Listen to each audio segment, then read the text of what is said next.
Hello everyone. RMS civil service में आपका स्वागत है। मेरा नाम योगेंद्र कुमार है और हम लोग बिहार में पूछे गए, बिहार एसआई में पूछे गए 2001 से लेकर 23 तक जितने भी पीवाईक्यू हैं उस पर चर्चा करेंगे। ठीक है, तो ये जो क्वेश्चन का 5000 क्वेश्चन का एक सीरीज है जिसमें 20-20 करके जो है कि पढ़ाया जाएगा।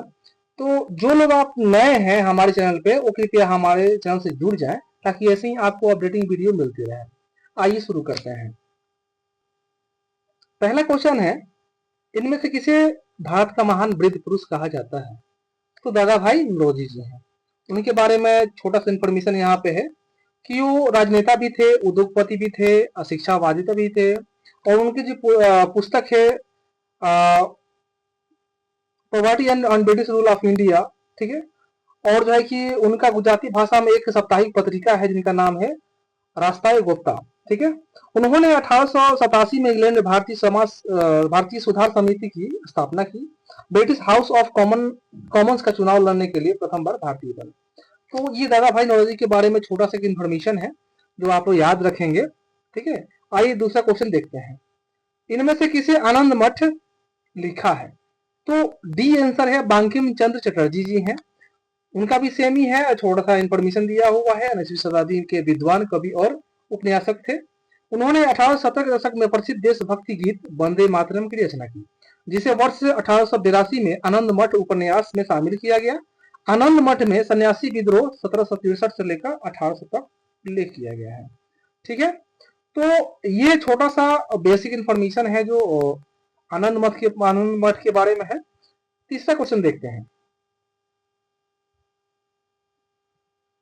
भारतीय स्वतंत्रता आंदोलन के इतिहास में उग्रवादी और जो है कि नरमपंथी से कब अलग हुआ? मतलब नरम दल और गरम दल कब अलग हुआ? तो इसका आंसर है बी है, 1907 में नरम दल और गरम दल अलग हुआ है। कारण ये था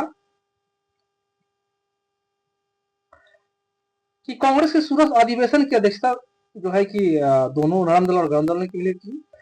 दोनों उदारवादी रास बिहारी बोस की अध्यक्षता राष्ट्रपति बोस को अध्यक्ष बनाना चाहते थे और उग्रवादी दल का नेता जयप्रकाश लाजपत राय को अपना अध्यक्ष बनाना चाहते थे। और तथा उदारवादी नेता रास बिहारी बोस को अध्यक्ष बनाया गया और उन्हें कांग्रेस का भी उसी समय से कांग्रेस का विभाजन हो गया। तो ये 3 नंबर क्वेश्चन है। चौथे पे आते हैं कि 1905 में लंदन में होम रूल सोसाइटी की स्थापना किसने किया? श्याम कृष्ण वर्मा जी हैं जिन्होंने जो लंदन में होम रूल सोसाइटी की 1905 में, तथा इंडिया हाउस की स्थापना जिसका उद्देश्य जो है कि भारत की स्वतंत्रता के लिए विदेशों में क्रांति आंदोलन को प्रसार करना था, ठीक है। 5 नंबर क्वेश्चन ये है कि अगस्त 1942 में अखिल भारतीय कांग्रेस पार्टी की मीटिंग में बंबई में कौन सा प्रस्ताव पारित किया गया? तो इसका आंसर होगा भारत छोड़ो आंदोलन का, जो द्वितीय विश्व युद्ध के समय 9 अगस्त 1942 को आरंभ किया गया तथा इसका लक्ष्य भारत में ब्रिटिश साम्राज्य को समाप्त करना था, जिसके लिए 8 अगस्त 1942 को बंबई के ग्वालियर टैंक मैदान में अबुल कलाम आजाद की अध्यक्षता में हुई कांग्रेस के अधिवेशन में भारत छोड़ो आंदोलन प्रस्ताव को पारित किया गया। और यह आंदोलन महात्मा गांधी द्वारा चलाया गया अखिल भारतीय आंदोलन था, जिसे उन्होंने करो या मरो का नारा दिया। तो 5वां नंबर क्वेश्चन है। 6 नंबर पाते हैं, इनमें से कौन सा नेता नरमपंथी था? तो क्वेश्चन दादा भाई नौरोजी है जो पिछले क्वेश्चन में देख चुके हैं। 7वां जो है कि होम रूल लीग की स्थापना किसने की? होम रूल लीग की स्थापना किसने की? श्रीमती एनी बेसेंट ने की। बाल गंगाधर तिलक एवं एनी बेसेंट ने वर्ष 1916 में होम रूल लीग की स्थापना पृथक रूप से की थी। और तिलक ने होम रूल लीग की स्थापना पूना में अप्रैल 1916 में की थी, जिनकी अध्यक्षता जोसेफ ने की थी, जबकि रानी एनी बेसेंट ने होम रूल की स्थापना सितंबर 1916 में अडयार यानी मद्रास में की थी। तो ये 7 नंबर क्वेश्चन है। और 8वां नंबर क्वेश्चन जो है इसमें, इंडिया नेशनल यूनियन की स्थापना कब हुई? इंडियन नेशनल यूनियन की स्थापना कब हुई? तो आंसर इसका होगा 1884 ईस्वी में। इंडियन नेशनल यूनियन भारतीय राष्ट्रीय कांग्रेस आईएनसी की पूर्ववर्ती संस्था थी और जिसकी स्थापना एन.ओ. ह्यूम और हेनरी कॉटन ने द्वारा 1884 में इसे की गई थी। 9 नंबर क्वेश्चन जो है,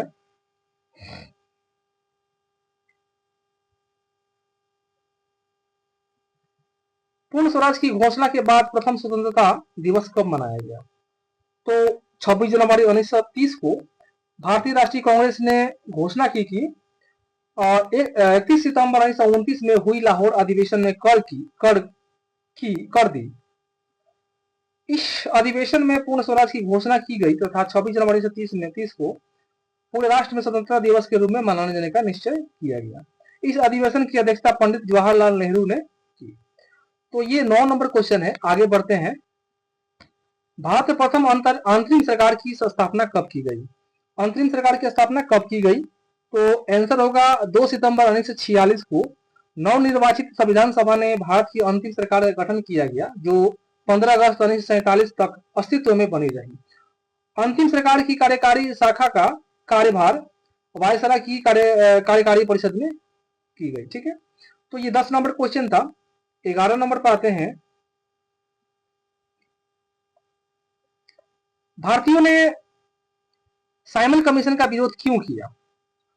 तो सी नंबर इसका आंसर है, कमीशन के किसी भी सदस्य का भारतीय न होने के कारण साइमन कमीशन को विरोध किया गया। साइमन कमीशन के बारे में कुछ इंफॉर्मेशन यहाँ दिया हुआ है, देखते हैं। अंग्रेजों होने कारण है कि कांग्रेस ने इसे व्हाइट मैन कमीशन कहा गया। देश भर में इसका विरोध हुआ और 8 नवंबर 1927 को इस आयोग की स्थापना हुई।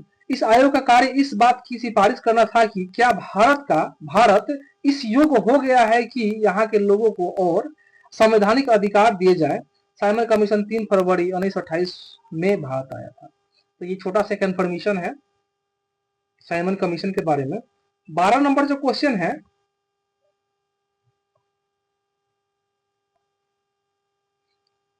महात्मा गांधी ने 1932 में आमरण अनशन क्यों रखा?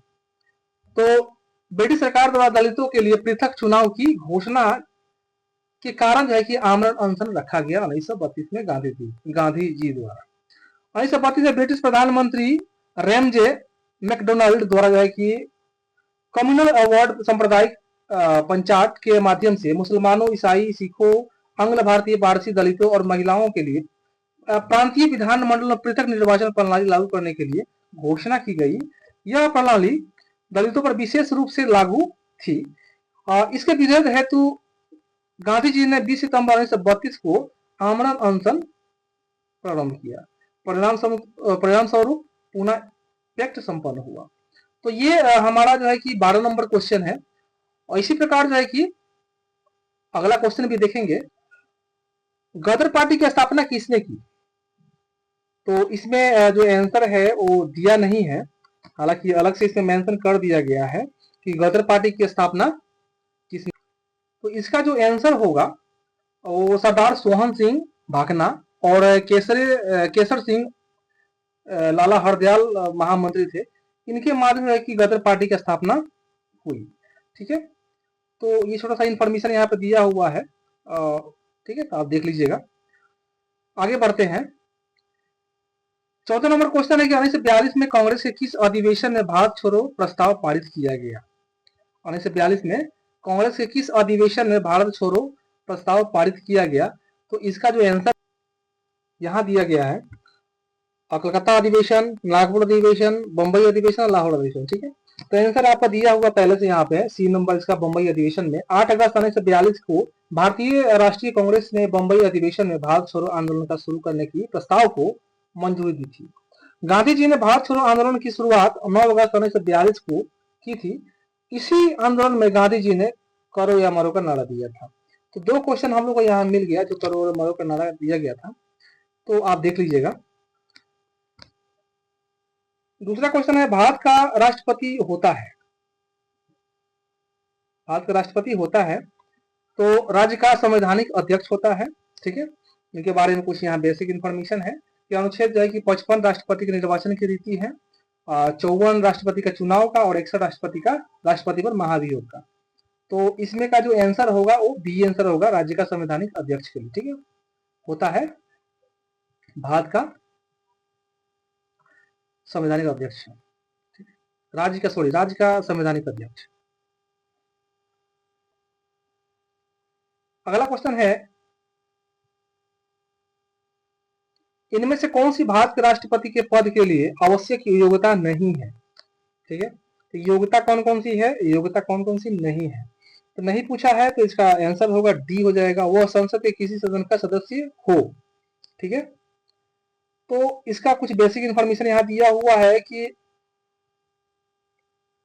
अनुच्छेद 58 में राष्ट्रपति पद के लिए निम्नलिखित योग्यता वर्णित है। वह भारत का नागरिक होना चाहिए। वह उसका उम्र जो है कि 35 वर्ष की आयु पूरी कर चुका होना चाहिए। लोकसभा का सदस्य निर्वाचित होने की योग्यता रखता हो और चुनाव के समय वह लाभ का पद पर धारण करता हो। ठीक है, राष्ट्रपति, उपराष्ट्रपति या संघ राज्य की मंत्रिपरिषद का सदस्य होना लाभ का पद पर नहीं हो सकता। ठीक है, तो ये उनकी योग्यता है जो 58 अनुच्छेद 58 में दिया गया है। ठीक है, अगला क्वेश्चन देखते हैं। आपातकाल की घोषणा संसद में अनुमोदन के लिए प्रस्तुत की जानी चाहिए। ठीक है, तो इसका आंसर जो है कि 1 महीने, 2 महीने, 6 महीने और 1 वर्ष के अंदर। तो इसमें आंसर जो होगा ए होगा, स्क्रीन पर दिया हुआ है पहले से।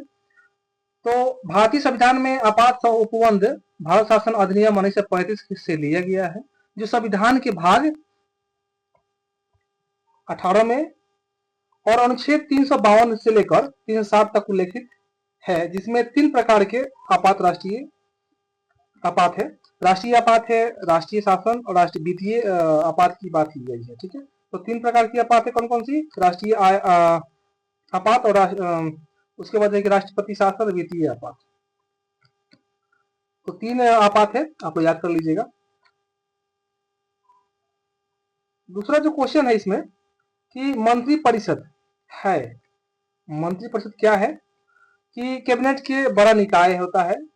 संविधान का अनुच्छेद 74 केंद्रीय मंत्रिपरिषद का वर्णन करता है। अनुच्छेद 74 में कहा गया है कि राष्ट्रपति को सहायता एवं सलाह देने के लिए एक मंत्रिपरिषद होगी, जिसका प्रधानमंत्री होगा। कैबिनेट मंत्री, राज्य मंत्री और स्वतंत्र प्रभाग के मंत्रियों की मिलाकर मंत्रिपरिषद बनाया गया। ठीक है, तो ये 18 नंबर क्वेश्चन है। क्वेश्चन देखते हैं। ये क्वेश्चन है, राज्यपाल का वेतन किस कोष से आता है? 19 नंबर क्वेश्चन है कि राज्यपाल का वेतन कोष किस से आता है? तो इसका आंसर हो जाएगा बी, राज्य की संचित निधि से। ठीक है, अब उनके बारे में थोड़ा सा बेसिक इन्फॉर्मेशन यहाँ डिस्प्ले पे है कि राज्यपाल वेतन, भत्ते और ऐसे विशेषाधिकारों का उपभोग करने का अधिकार है जो राज्यपाल जो है कि परलब्धियां, भत्ते और विशेषाधिकार अधिनियम 1982 में निर्दिष्ट है। वर्ष 1987 में संशोधन द्वारा प्रस्ताव किया गया कि राज्यपाल की परिलब्धियां एवं भत्ते उसकी पदावधि के दौरान कम नहीं की जाएंगी। अनुच्छेद 158 क्लोज 3 सब क्लोज 4, राज्यपाल के वेतन और भत्ते राज्य की संचित निधि से दिए जाएंगे। राज्यपाल का वेतन ये रुपीस है। ठीक है, तो आज का वीडियो यही समाप्त करते हैं, क्योंकि ज्यादा लंबा वीडियो हो जाएगा तो फिर आप देख नहीं पाएंगे। तो आज यही खत्म करते हैं और मिलते हैं नेक्स्ट वीडियो में। ठीक है, thank you very much for watching.